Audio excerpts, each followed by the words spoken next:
Yeah, just so you mentioned Joe, aka Mr. Hit Record.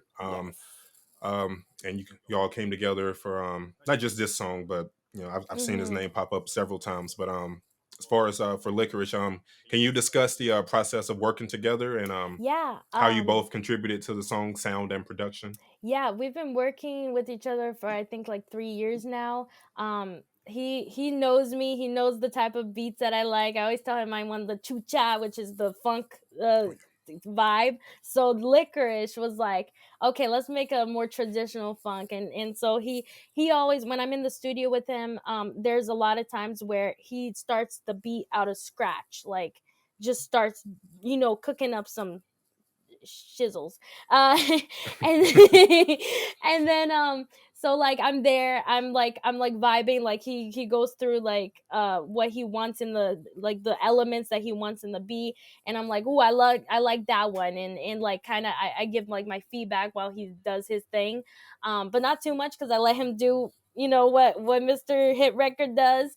And then once he like keeps, we listen to the beat over and over again, like, when you're in the studio, it's like that beat becomes like inserted in your brain for like days because how much you're listening to it, and you have to like start doing the lyrics and everything and perfecting the beat. So while he's like perfecting the beat, then like once the rhythm, I can hear like a rhythm, I make up melodies and stuff, and then he lets me know if he likes the melodies, and he sometimes he comes up with the melodies, and I'm like, oh, that's fire, like let's put that down. So we start off with the melodies after creating the beat, and then the lyrics comes after that, because then I'm like, okay, now that we have the beat, we have the melody, now I can like see where I want to go with this. And then that's where the lyrics come, and I have like my little journal, or on the phone, and then I just start writing random things that makes no sense, just random words, and then I like puzzle them together, and I'm like, okay, this is the story I want to tell. And then if it's fire, it's fire. If it's trash, we throw it out. But that's how it is in the studio. You never know. It's like a vibe, it takes hours, but it's really fun in general.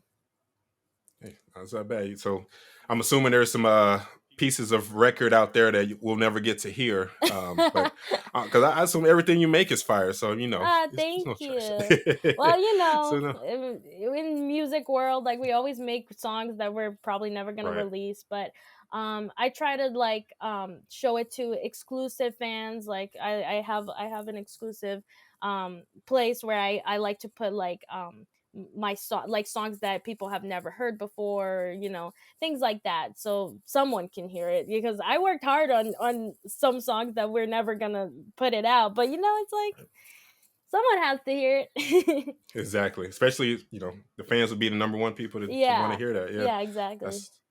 That's great. Thanks for listening to the Stereofade Podcast.